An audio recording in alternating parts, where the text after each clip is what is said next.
As this edition of Not in Your Lifetime was being prepared, a Cuban exile living in Miami, Reinaldo Martinez, contacted the former chief counsel of Congress's Assassination Committee to say he had information that he wanted to get off his chest before he died.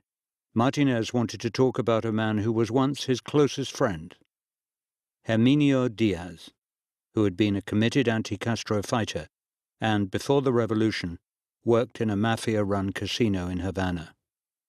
Diaz, Martinez came to believe, took part in the Kennedy assassination. My best friend was Herminio Diaz Garcia. Herminio was a very reserved person, very introverted, very serious, and spoke very little, but he was exceptionally courageous. Herminio, I don't think he finished at the Institute in Havana. He loved shooting. He was passionate about it, whether with a rifle or a pistol. It was his obsession. He always had a weapon on him. As corroborating information confirms, Diaz became an assassin. The first violent act he committed was the murder of Cucu Hernandez Vega in the Cuban embassy in Mexico. After that, he got involved in trying to kill Figueres, the president of Costa Rica. He got involved too in anti-Batista activities, including an attempt on Batista's life. By 1959, Diaz was working as a security guard in a Havana casino run by mafia boss Santo Traficante.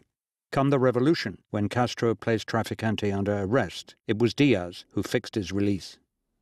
He asked me a favor, to bring him to Tresconia to see a man named Santo Traficante, who had promised him that if he got out, he would make Herminio head of security at the Riviera. Herminio asked them to release Santo Traficante. It wasn't a problem, just a matter of fixing things. Traficante was released 4 days later. Soon after, Diaz also left Cuba.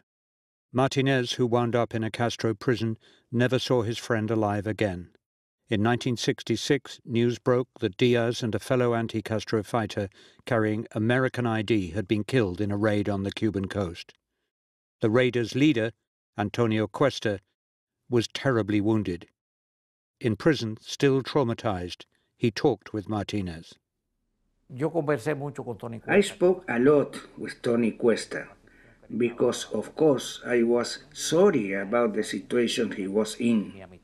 He knew of my friendship with Herminio. He told me there had been a moment when Herminio had told him, Tony Cuesta, that Herminio had participated in the murder of the President of the United States. That was the conversation that day.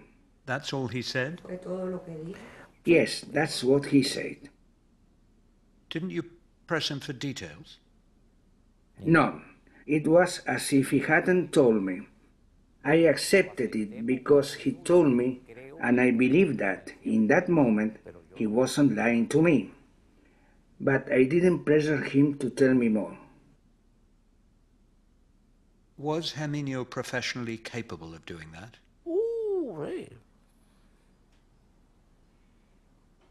Oh yes, Herminio was a professional in that, in the use of weapons. Did you believe it at the time? I neither believed it, nor did I disbelieve it, because I had no evidence to know if it was the truth. I think he told me the truth. What Martinez told us was, of course, hearsay, and more complex than can be explained in a brief soundbite. He insisted, though, that it was la verdad, mi verdad, the truth, my truth. Is this significant information on the fate that befell President Kennedy in Dallas? Martinez's friend Diaz had an appropriate profile. He was a crack marksman, had a known track record as a political assassin, and was involved with the Mafia and the more extreme anti-Castro groups, both of which were bitterly hostile to the president. when the shots rang out in Dealey Plaza in November 1963. Was Diaz there, behind a gun?